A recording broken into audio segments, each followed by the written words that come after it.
Hi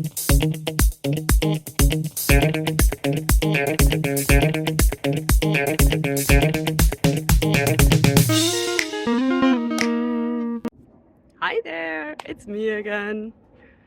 So you all probably recognize the plant that's behind me, right? So the question today is, what will happen if I touch it? Although that one is too easy, right? So let's look at another question that might be a little bit more interesting.